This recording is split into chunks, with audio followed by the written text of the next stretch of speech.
unfortunately. Back to that.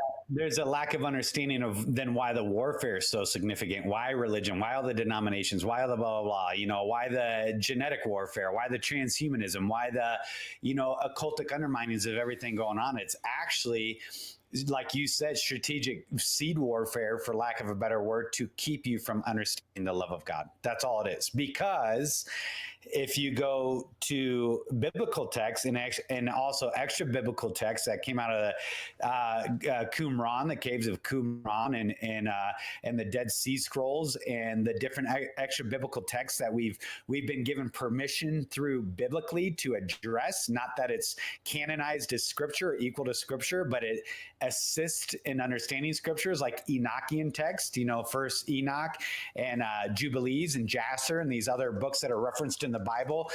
Peter speaks to them, Jude speaks to them. They're referenced all over the place, all throughout scripture, that they were using them as text to understand the greater context of God's revealed word.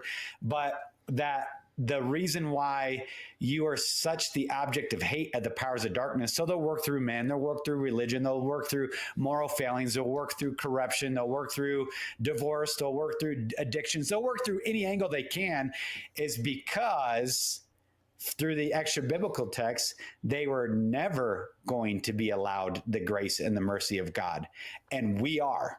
And that's why we are the object of their every seething, teeth gnashing, grinding desire to destroy us, because we are afforded grace and mercy and the loving kindness of God, and they're not, because they knew God in full and rebelled. That's why. And that's even like gets in the context of other things even the book of Hebrews is referencing it. A lot of it is addressing the rebellion, the insurrection. A lot of it, why Christ was crucified at Golgotha, is addressing the rebellion. Why God appeared to Moses in a burning bush is addressing the rebellion that occurred in the Garden of Eden, in the tree of knowledge of good and evil. Like why he did this at Baal Hermon or Baal Peor, why he did this here. Why did he speak over the storm, over the wind and the waves, and they obeyed his command? Like where Philippi, Caesarea, like when he said, on this rock I'll build my church. What was he? Where he was in the shadow of Mount Hermon. Like there's all these things that are going on the whole time to testify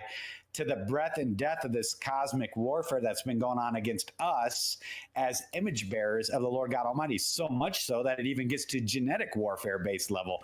And again, all that is rooted in jealousy and envy and hubris and arrogancy, because we are afforded grace and mercy, and them, having known God in full and rejected him, never can receive it. That's, again, the context of Hebrew, who, having known God and tasted the Spirit and then turning away from him, they shouldn't have an expectation of basically forgiveness of sins, because they're trampling underfoot the blood of Christ all over again. Same thing. They knew me, they saw me, and they deliberately, willing, by a full knowing of choice, chose to reject it. There's no propitiation for that. You knew in full. We don't. We see in part, we know in part, we look through a glass dimly, we walk by faith, not by sight. And he goes, that's why it'll be accredited to them as righteousness, because they're doing it all by faith.